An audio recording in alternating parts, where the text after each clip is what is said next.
Hello everyone, welcome to my channel Lavshri Kadiya. और हम लोग यहाँ से शुरू करेंगे। अब हम स्टडी जो है वो क्लास 9th स्टैंडर्ड से हम शुरू कर रहे हैं। ये 9th स्टैंडर्ड की एनसीईआरटी की आपकी बुक है।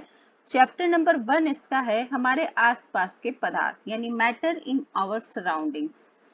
यहाँ पर अब क्योंकि क्लास बड़ी हो चुकी है तो वीडियो की लेंथ भी आपकी थोड़ी सी ज्यादा होगी, यानी लमसम 1 घंटे में हम एक डिटेल वीडियो खत्म करने की कोशिश करेंगे। हमारे चारों ओर नजर दौड़ाने पर हमें विभिन्न प्रकार की वस्तुएं नजर आती है जिनका आकार, आकृति और बनावट अलग अलग होता है। इस विश्व में प्रत्येक वस्तु जिस पदार्थ से बनी होती है उसे वैज्ञानिकों ने क्या नाम दिया है? पदार्थ नाम दिया है। जिस हवा में हम सांस लेते हैं, जिस भोजन को हम खाते हैं, पत्थर, बादल, तारे, पौधे, पशु, ये सब क्या है? ये सभी पदार्थ आपके कहलाते हैं। ध्यान देने योग्य बात यह है कि ऊपर लिखित सभी वस्तुओं का द्रव्यमान होता है और इनका कुछ आयतन भी होता है। ठीक है। अब यहाँ पर हम देखेंगे कि भारत के प्राचीन दार्शनिकों ने भारत को 5 मूल तत्वों में वर्गीकृत किया है, जिन्हें पंच तत्व कहा है। पंच तत्व में क्या आता है? वायु, पृथ्वी, अग्नि, जल और आकाश। ये इसके बाद आधुनिक वैज्ञानिकों ने पदार्थ को प्राकृतिक गुणधर्म और रासायनिक प्रकृति के आधार पर 2 प्रकार से वर्गीकृत किया है। इस अध्याय में हम भौतिक गुणों के आधार पर पदार्थ के ज्ञान अर्जित करेंगे। पदार्थ के रासायनिक पहलुओं को हम आगे पढ़ेंगे। इसके बाद यहाँ देखते हैं पदार्थ का भौतिक स्वरूप। पदार्थ कणों से मिलकर बना होता है। बहुत समय तक पदार्थ की प्रकृति के बारे में 2 विचारधाराएं प्रचलित थी। एक विचारधारा का मानना यह था कि पदार्थ जो है वो लकड़ी के टुकड़े की तरह सतत होता है, परंतु अन्य विचारधारा का मानना था कि पदार्थ जो है वो रेत की तरह कणों से मिलकर बना होता है। यहाँ पर एक प्रैक्टिकल इसमें दिया है। इसमें हमने देखा है कि इन सब क्वेश्चंस का आंसर पाने के लिए हमें यह स्वीकारना होगा कि सभी पदार्थ कणों से बने होते हैं। उपरोक्त क्रियाकलाप में चम्मच में रखी हुई शक्कर और नमक अब पूरे पानी में घुल गई है, जैसा कि हमने यहाँ डायग्राम में देखा। जब हम जल में नमक घोलते हैं तो नमक के कण जल के कणों के बीच के रिक्त स्थानों में समावेशित हो जाते हैं, जिसे हम कहते हैं कि नमक जो है वो पानी में घुल गया। पदार्थ के कण कितने छोटे होते हैं?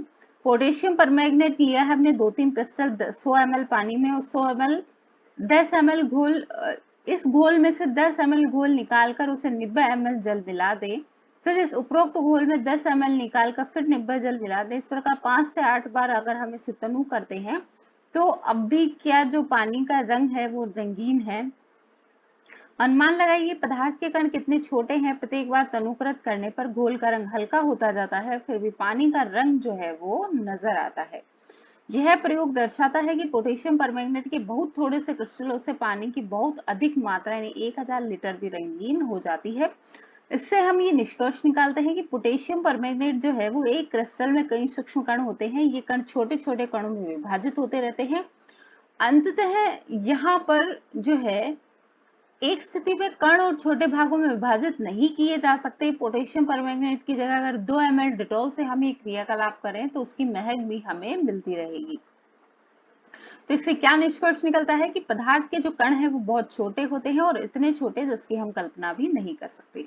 पदार्थ के कणों के अभिलाक्षणिक गुण क्या है? पदार्थ के कणों के बीच में रिक्त स्थान होता है। पदार्थ के कण जो है वो निरंतर गतिशील यहाँ पर रहते हैं। जो अगरबत्ती की खुशबू है उसके धुएं से हमें दूर दूर तक यहाँ पर दिखाई देती है। इसके 2-3 प्रैक्टिकल यहाँ पर दिए हैं। शाही की बूंद डालने के तुरंत बाद हम देखते हैं शहद की बूंद डालते हैं तो हम जल में देखेंगे कि किस तरीके से उनके जो कण हैं धीरे धीरे पानी में घुलते हैं। पदार्थ के कण निरंतर गतिशील होते हैं, उनमें गतिज ऊर्जा होती है। तापमान बढ़ने से कणों की गति जो है वो तेज हो जाती है, इसलिए हम कह सकते हैं कि तापमान बढ़ने से कणों की गतिज ऊर्जा भी बढ़ जाती है। ये आपका सवाल यहाँ से बनता है। उपरोक्त 3 क्रियाकलापों में हमने देखा कि पदार्थ के कण अपने आप ही एक दूसरे के साथ अंतः मिश्रित हो जाते हैं। ऐसे कणों के रिक्त स्थानों में समावेश के कारण होता है। दो विभिन्न पदार्थों के कणों का स्वतः मिलना ही विसरण कहलाता है। हमें यह भी पता चलता है कि गर्म करने पर विसरण तेज हो जाता है। ऐसा क्यों होता है? क्यों कि ताप बढ़ने से जो पदार्थ की गतिज ऊर्जा बढ़ जाती है, इससे कणों की गति बढ़ जाती है। ठीक है। पहला समूह इदमिश नर्तकों का, ये आप देख सकते हैं, ये एक आसाम का जो है नृत्य होना चाहिए जहां तक मुझे अंदाजा है। तो इसमें किस तरीके से उन्होंने एक दूसरे को यहाँ कस के पकड़ा हुआ है और वो एक दूसरे से किस तरीके से जुड़े हुए हैं। तो ठीक इसी तरीके से पदार्थ के कण भी एक दूसरे से इस तरीके से जुड़े हुए रहते हैं। पदार्थ के कणों के बीच एक बल कार्य करता है, यह बल कणों को एक साथ रखता है और इस आकर्षण बल का सामर्थ्य प्रत्येक पदार्थ में क्या होता है, अलग अलग होता है। कुर्सी, वायु, स्नेह, गंध, घृणा, बादाम, विचार, शीत, नींबू, पानी, इत्र, इनकी सुगंध, इनमें से कौन से जो है वो पदार्थ हैं। और इस परीक्षण को करके हम देखें, फिर स्विमिंग पूल में गोताखोर जो है पानी काट पाता है, इससे पदार्थ का कौन सा गुण प्रक्षित होता है, पदार्थ के कणों की क्या विशेषताएं होती है, तो ये सब हम यहाँ पर अब पढ़ेंगे। सबसे पहले हम पदार्थ की अवस्थाएं पढ़ते हैं, ठोस, द्रव और गैस। यहाँ पर तीनों अवस्थाओं का हम डिटेल से यहाँ वर्णन करेंगे। सबसे पहले ठोस अवस्था है, जैसे बुक है, सुई है, लकड़ी की छड़ है, तो ये सब अवस्थाएं कौन सी है, ठोस अवस्थाएं आपकी है। ठोस के ये उदाहरण यहाँ पर सारे दिए हुए हैं। इन सभी का एक निश्चित आकार होता है, स्पष्ट सीमाएं, स्थिर आयतन यानी नगण्य संपीड्यता होती है। बाह्य बल लगाने पर भी ठोस अपने आकार को बनाए रखते हैं, बल लगाने पर ठोस टूट सकते हैं लेकिन इनका आकार नहीं बदलता, इसलिए ये दृढ़ होते हैं। रबर बैंड क्या है, वो खिंच जाता है तो ठोस है। चीनी और नमक उन्हीं बर्तनों का आकार ले लेते हैं, क्या ये ठोस है। स्पंज क्या है, बाह्य बल लगाए जाने पर रबर बैंड का आकार बदलता है और बल हटाने पर पुनः अपने मूल आकार में आ जाता है। अत्यधिक बल लगाने पर यह टूट जाता है, ये इसका गुण जो है वो प्रत्यास्थता का गुण कहलाता है। चाहे हम शर्करा और नमक को अपने हाथ में ले या किसी प्लेट या जार में रखें, इनके क्रिस्टलों का आकार नहीं बदलता है, बस वो क्रिस्टल का जो झुंड होता है उसको आप जिस भी बॉक्स में डालेंगे वहां पर वो उसी शेप में हो जाते हैं।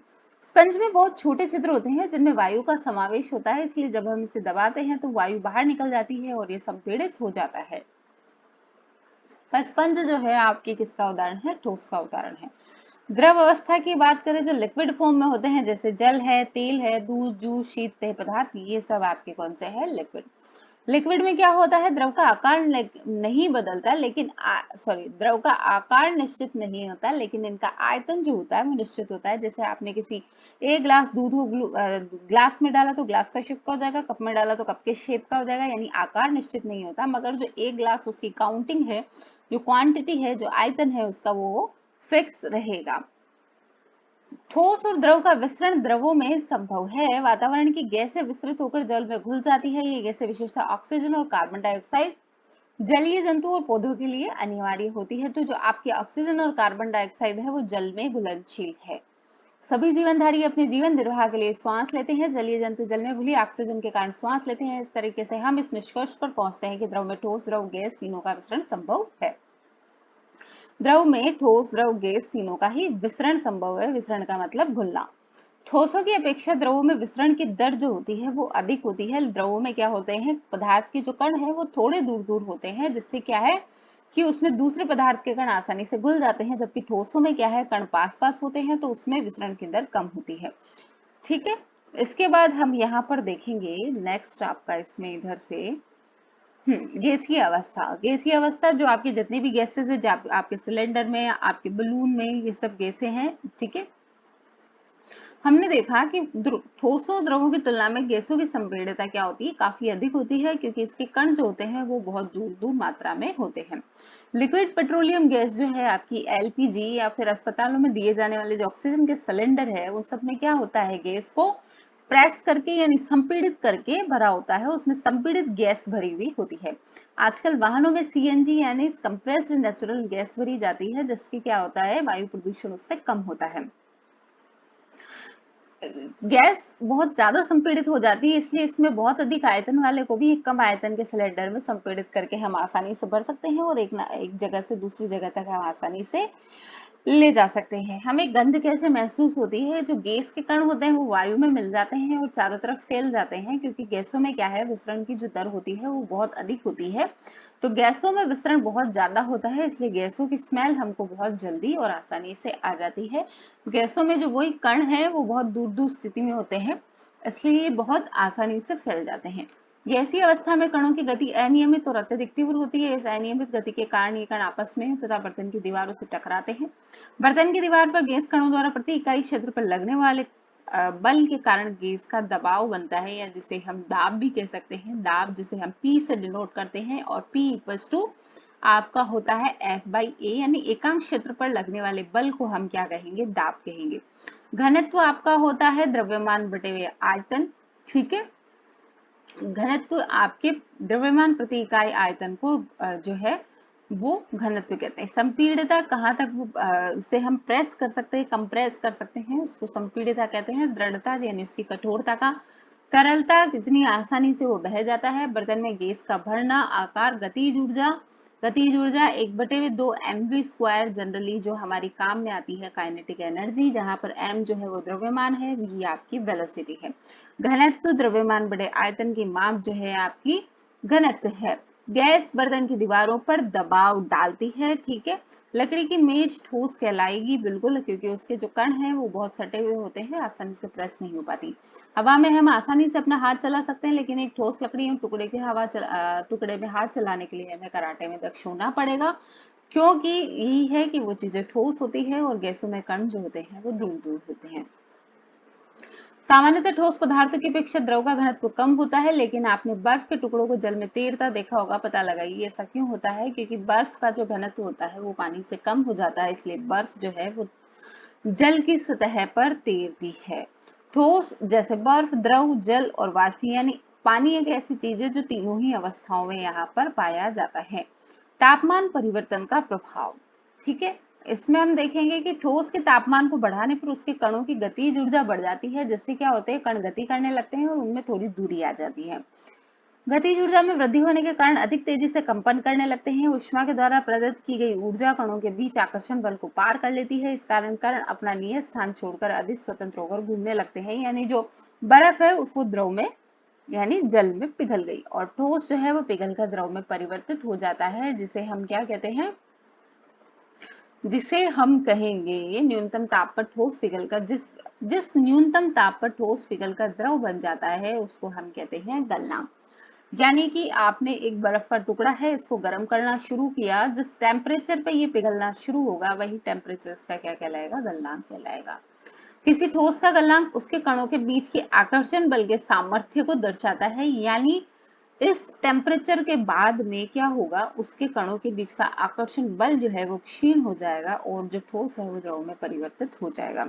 बर्फ का गलनांक 273.15 केल्विन होता है। ये बहुत ही इंपॉर्टेंट आपका फैक्ट है याद रखने के लिए।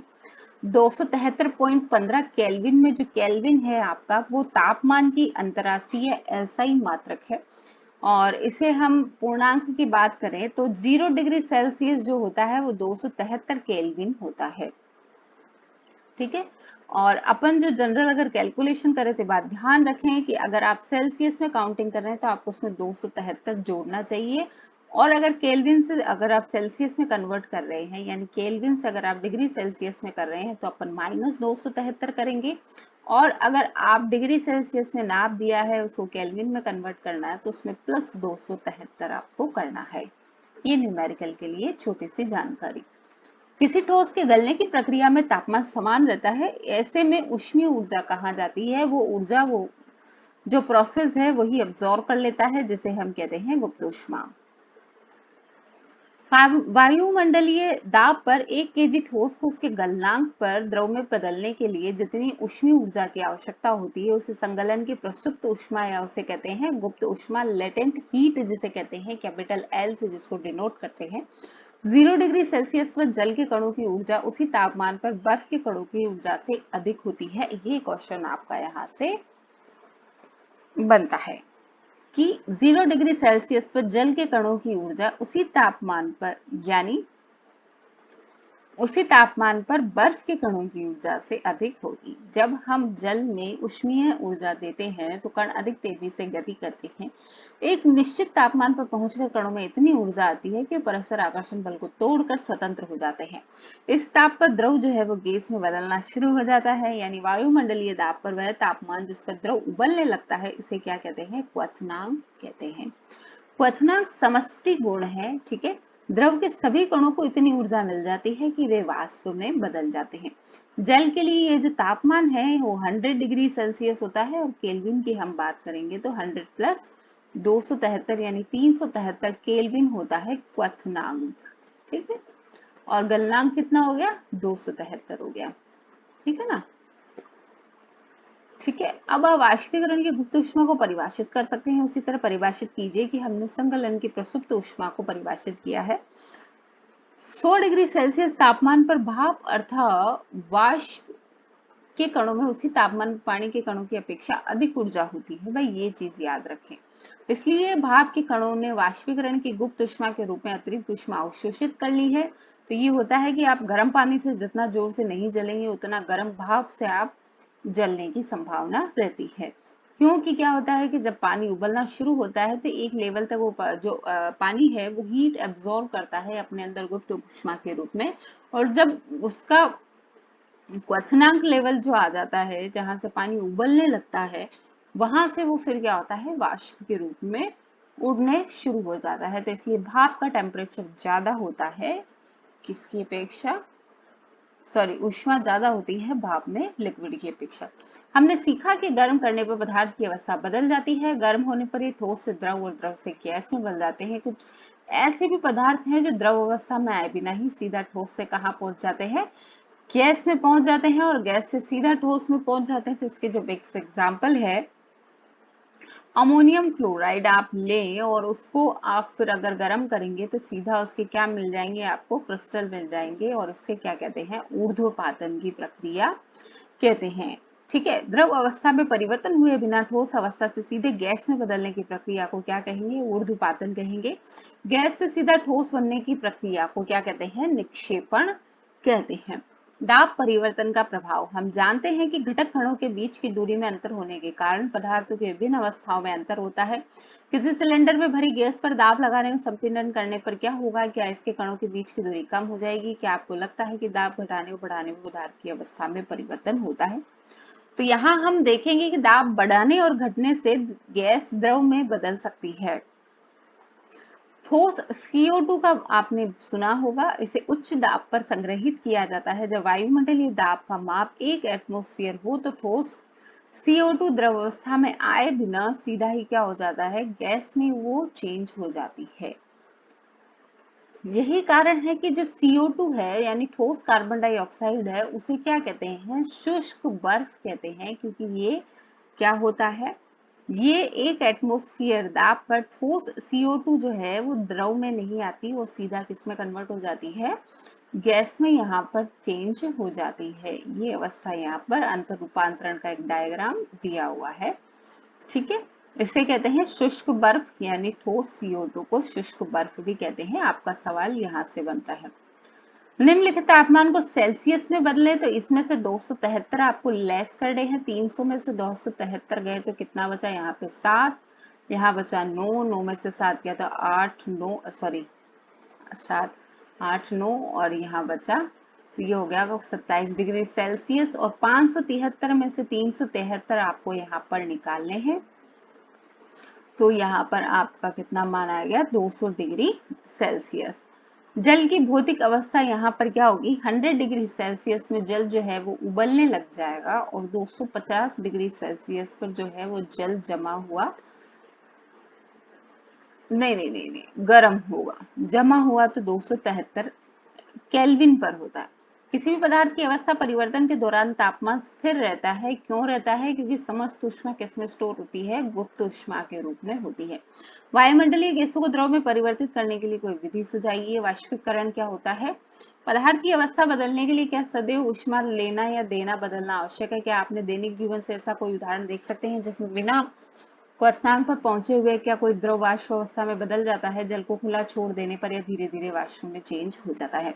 एटमॉस्फेयर की बात करें तो ये गैसीय दाब का मापक है। आपका क्वेश्चन बनता है यहाँ से, दाब का ऐसा मात्रक क्या है, पास्कल है। दूसरा सवाल आपका बनता है यहाँ से, एक एटमॉस्फेरिक नाप का मतलब होता है 1.01 इंटू 10⁵ पास्कल होता है। तीसरा सवाल आपका बनता है यहाँ से, वायुमंडल में वायु का दाब वायुमंडलीय दाब कहलाता है। चौथा सवाल आपका बनता है यहाँ से, समुद्र की सतह पर वायुमंडलीय दाब 1 एटमॉस्फेयर होता है, इसे सामान्य दाब कहते हैं। आपके 2 क्वेश्चन बनते हैं यहाँ से कि समुद्र की सतह पर वायुमंडलीय दाब कितना होता है, तो 1 ATM होता है, और 1 ATM को क्या कहते हैं, सामान्य दाब कहते हैं।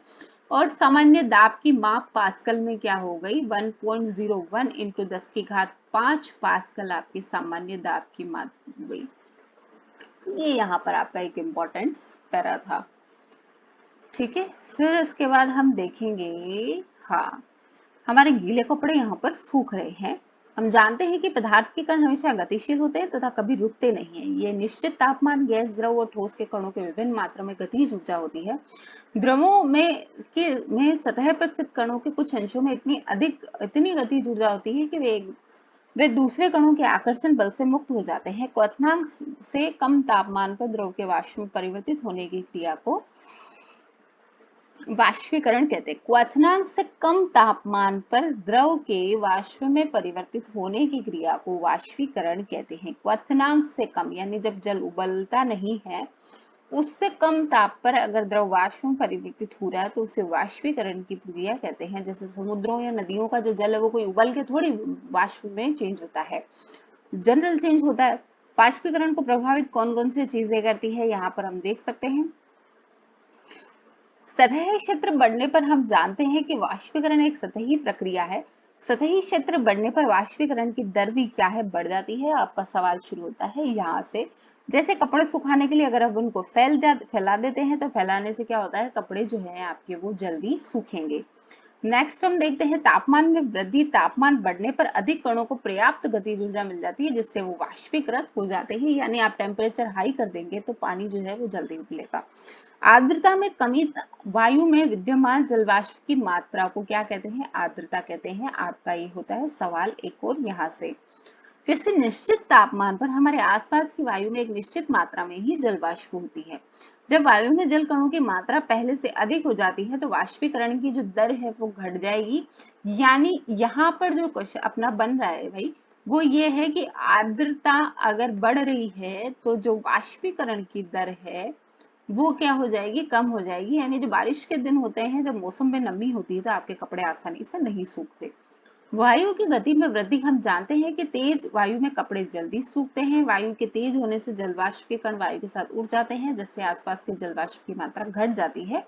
यानी वायु की गति अगर तेज हुई, वायु की गति तेज हो जाने पर क्या होगा, वाष्पीकरण की मात्रा भी क्या हो जाएगी, तेज हो जाएगी। तो तीन चीजें यहाँ पर है, ठीक है। पहला तो है सतही क्षेत्र अगर आपने बढ़ा दिया तो वाष्पीकरण भी क्या हो जाएगा, बढ़ जाएगा। दूसरा हमने कहा भाई टेम्परेचर अगर आपने बढ़ा दिया तो भी वाष्पीकरण क्या होगा, बढ़ जाएगा। तीसरा हमने कहा कि आर्द्रता अगर बढ़ गई तो वाष्पीकरण क्या हो जाएगा, कम हो जाएगा। और चौथा हमने कहा वायु की अगर गति बढ़ गई तो वाष्पीकरण क्या हो जाएगा, वाष्पीकरण बढ़ जाएगा।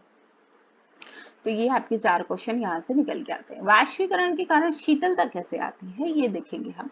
खुले हुए बर्तन में रखे द्रव में निरंतर वाष्पीकरण होता रहता है। वाष्पीकरण के दौरान कम हुई ऊर्जा को पुनः प्राप्त करने के लिए द्रव के कण अपने आसपास से ऊर्जा को क्या करते हैं, अवशोषित कर लेते हैं। और इस तरह से आसपास से ऊर्जा के अवशोषित होने के कारण वहां पर क्या हो जाती है, शीतलता हो जाती है। देखो कोई चीज है, अगर आपने उसमें से उसको सुखाने की कोशिश करी तो क्या होगा, वो चीज थोड़ी सी पहले ठंडी होगी। ऐसा क्यों होगा, क्योंकि वहां से क्या है, उसकी जो वाष्पीकरण के कारण जो उसकी वाष्प बनती है उसमें उनकी ऊर्जा जो है वो कम हो जाती है और अपनी ऊर्जा की क्षतिपूर्ति करने के लिए वो आसपास से ऊर्जा ग्रहण करता है और वहां पर शीतलता महसूस होती है।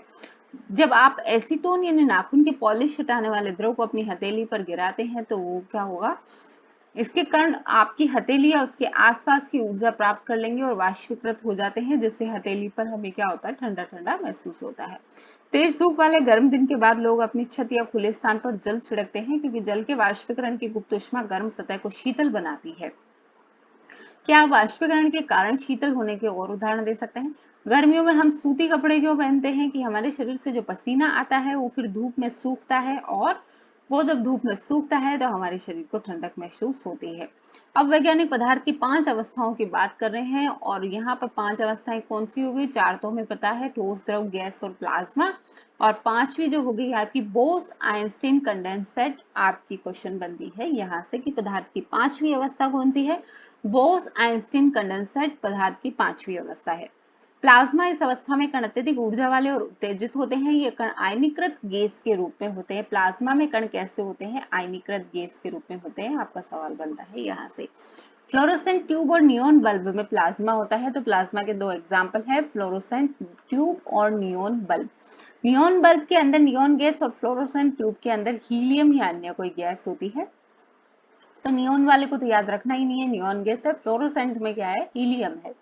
विद्युत ऊर्जा प्रवाहित होने पर यह गैस आयनीकृत यानी आवेशित हो जाती है। आवेशित होने से ट्यूब या बल्ब के अंदर जो चमकीला प्लाज्मा है वो तैयार हो जाता है। गैस के स्वभाव के अनुसार इस प्लाज्मा में एक विशेष रंग की चमक होती है। प्लाज्मा के कारण ही सूर्य और तारों में भी चमक होती है। उच्च तापमान के कारण ही तारों में प्लाज्मा बनता है। तो प्लाज्मा क्यों बनता है, उच्च तापमान के कारण बनता है। आपका सवाल भी बनता है यहाँ से। बोस आइंस्टाइन कंडेंसेट, ये हमारे एस एन बोस जो है वो प्लस अल्बर्ट आइंस्टाइन दोनों का इसमें मिला जुला सहयोग है। भारतीय भौतिक वैज्ञानिक सत्येंद्र बोस ने पदार्थ की पांचवी अवस्था के लिए कुछ गणनाएं की थी। उन गणनाओं के आधार पर अल्बर्ट आइंस्टीन ने पदार्थ की एक नई अवस्था की भविष्यवाणी की जिसे बोस आइंस्टाइन कंडेंसेट कहा गया। सन 2001 में अमेरिका के एरिक ए कार्नेल, उल्फगैंग कैटरले और कार्ल ई वेमैन को बोस आइंस्टाइन कंडेंसेट की अवस्था प्राप्त करने के लिए भौतिकी में नोबेल पुरस्कार से सम्मानित किया गया। सामान्य वायु के घनत्व के 1,00,000वें भाग जितने कम घनत्व वाली गैस को बहुत ही कम तापमान पर ठंडा करने से बीईसी तैयार आपका होता है। ज्यादा अगर आपको डिटेल पढ़नी है तो आप यहाँ लॉग इन कर सकते हैं, फिलहाल उतना टाइम हमारे पास नहीं है। वाष्पीकरण के दौरान जो है द्रव की सतह के कण हमारे शरीर और आसपास की ऊर्जा प्राप्त करके वाष्प में बदल जाते हैं। वाष्पीकरण की प्रस्तुत ऊष्मा के बराबर ऊष्मीय ऊर्जा हमारे शरीर से अवशोषित हो जाती है जिससे शरीर जो है वो ठंडा हो जाता है। क्योंकि सूती कपड़ों में जल का अवशोषण अधिक होता है इसलिए हमारा पसीना इसमें अवशोषित होकर वायुमंडल में आसानी से वाष्पीकृत हो जाता है और ये कपड़े हमारे ठंडे रहते हैं। बर्फीले जल से भरे गिलास की बाहरी सतह पर जल की बूंदें क्यों नजर आती है? जल्द ही बर्तन की बाहरी सतह पर हमें जल की बूंदें नजर आने लगेगी। वायु में उपस्थित जल वाष्प जो है ऊर्जा ठंडे पानी के संपर्क में आकर कम हो जाती है और यह द्रव अवस्था में बदल जाती है जो हमें जल की बूंदों के रूप में यहाँ पर नजर आती है। गर्म और शुष्क दिन में कूलर अधिक ठंडक क्यों देता है? क्योंकि वाष्पीकरण की क्रिया बहुत अधिक होती है। गर्मियों में ठंडे घड़े का जल जो है वो ठंडा होता है क्योंकि उसमें जो छोटे छोटे रंध्र पाए जाते हैं मिट्टी के घड़े में, उससे क्या होता है, वाष्पीकरण की वहां पर प्रक्रिया होती है। एसीटोन कप की अपेक्षा प्लेट में हम गर्म दूध या चाय जल्दी क्यों पी पाते हैं? दूध ठंडा हो जाता है भाई इसलिए। गर्मियों में हम किस तरह के कपड़े पहनने चाहिए? तो बिल्कुल सूती कपड़े आपको गर्मियों में पहनने चाहिए। हमने क्या सीखा? चलो भाई देखो हमने क्या सीखा। द्रव्य सूक्ष्म कणों से मिलकर बना होता है, बिल्कुल सही। हमारे आसपास द्रव की 3 अवस्थाएं हैं, ठोस, द्रव, गैस। ठोस के कणों में आकर्षण बल सबसे अधिक होता है, गैस के कणों में सबसे कम होता है, द्रव के कणों में इन दोनों के बीच का आकर्षण बल होता है। ठोस के कणों में ठोसों को निहित करने वाले कणों के बीच का रिक्त स्थान गतिज ऊर्जा न्यूनतम, गैसों के लिए अधिकतम और द्रवों के लिए मध्यवर्ती होती है। ठोसों के लिए उनके कणों की व्यवस्था अत्यधिक क्रमित होती है, यानी कण जो है बिल्कुल सीक्वेंस में जमे होते हैं। द्रवों में क्या होता है, एक दूसरे के ऊपर पड़ते होती है जो फिसल जाती है, या लिक्विड जो है वो गर्म करने से फैल भी जाता है। गैसों में कोई क्रम नहीं होता, अनियमित रूप से गैसों के कण विचरण करते रहते हैं, इसलिए इनमें विसरण की प्रक्रिया गैसों में सर्वाधिक पाई जाती है। पदार्थ की अवस्था अंतः परिवर्तित होती रहती है। पदार्थों की अवस्थाओं में परिवर्तन ताप और दाब में परिवर्तन से किया जाता है। ऊर्ध्वपातन प्रक्रम में ठोस पदार्थ द्रव में परिवर्तित हुए बिना ही सीधे गैसीय अवस्था में आ जाता है, जैसे हम कहते हैं ऊर्ध्वपातन। और गैस से सीधा ही ठोस में आ जाना क्या कहलाता है? निक्षेपण कहलाता है। क्वथनांक की समष्टि परिघटना है जिसमें समष्टि के कण जो है द्रव अवस्था से वाष्प में परिवर्तित होते हैं। वाष्पीकरण एक सतह की परिघटना है। सतह के कण पर्याप्त ऊर्जा ग्रहण कर उनके बीच आकर्षण बलों को पार कर लेते हैं और द्रव को वाष्प अवस्था में परिवर्तित कर लेते हैं।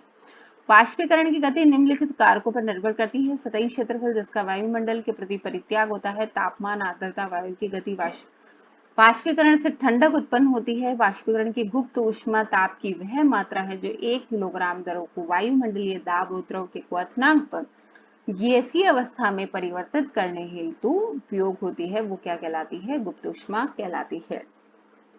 तो गुप्त ऊष्मा कौन सी कहाँ काम आएगी आपकी, ये बात और आप जीके के हिसाब से ध्यान रखें। जो गुप्त ऊष्मा है वो द्रव से गैस में जब कन्वर्ट होता है तभी आपकी गुप्त ऊष्मा, जिसको हम लेटेंट हीट कहते हैं, काम आती है। ये चीज आपको बिल्कुल यहाँ पर ध्यान रखनी है। संगलन की गुप्त ऊष्मा ऊर्जा की वह मात्रा है जो 1 केजी ठोस को वायुमंडलीय दाब पर ठोस को उसके संगलन बिंदु तक लाने में काम आती है। तो यहाँ पर जब ठोस लिक्विड में यानी द्रव में चेंज होगा तो वहां पर उसे क्या कहेंगे? गुप्त ऊष्मा तो कहेंगे, पर कौन सी गुप्त ऊष्मा? संगलन यानी गलन की ऊष्मा या गलन की गुप्त ऊष्मा उसे कहते हैं। ठीक है, ये आपको यहाँ पर ध्यान रखना है। इसके बाद यहाँ जो है ऐसा ही मात्रक ये दिए हैं, ये बहुत ही इंपॉर्टेंट सारणी है आपकी। तापमान जो है उसको केल्विन में नापा जाता है यहाँ पर, और जो डिग्री सेल्सियस में कन्वर्ट करेंगे तो 273 केल्विन का मान होता है 0 डिग्री सेल्सियस।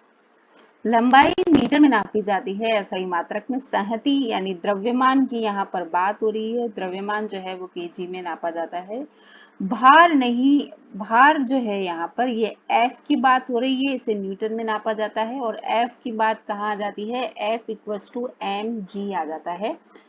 एफ का मतलब क्या हो गया कि द्रव्यमान तो है ही, द्रव्यमान कौन सा, ये वाला, इनटू जी कौन सा आ रहा है, उसमें 9.8 से आपको गुणा करना है, तो जो भी आपका आएगा वो आपका भार कहलाएगा। आप जो पढ़ते हैं यहाँ पर कि पृथ्वी पर हमारा भार कितना है, जैसे आपका भार जो है वो 60 kg है, तो 60 kg कौन सा वाला है, ये F है। ठीक है, अगर W की बात करें आप, तो जो आपका ओरिजिनल द्रव्यमान है वो कितना हो जाएगा, 60/9.8 से आप रिजल्ट निकाल लीजिए। 54 9 63, इस हिसाब से तो आप क्या है कि 7 किलो के भी नहीं है, आपका द्रव्यमान जो है वो 7 kg है लमसम। आयतन की बात करें, आयतन आपका घन मीटर में नापा जाता है, इसको इस तरीके से शो करते हैं m⁻³ या क्यूब। घनत्व जो है वो किलोग्राम प्रति घन मीटर यानी द्रव्यमान बटे हुए आयतन से नापा जाता है, और इसे केजी पर मीटर क्यूब से कहते हैं। दाब आपका पास्कल में नापा जाता है। पीए एक एटमॉस्फेयर दाब का मतलब क्या हो गया, एक एटीएम का मतलब हो गया 1.01 इंटू 10⁵ पास्कल आपका एक एटमॉस्फेरिक दाब यहाँ पर हो गया। निम्नलिखित तापों को सेल्सियस इकाई में अगर आप परिवर्तित करेंगे तो इसमें से आपको क्या करना है, -273 दोनों में करना है। ठीक है, अगर इनको डिग्री सेल्सियस को केल्विन में करना है तो +273 इसमें दोनों में आपको करना है।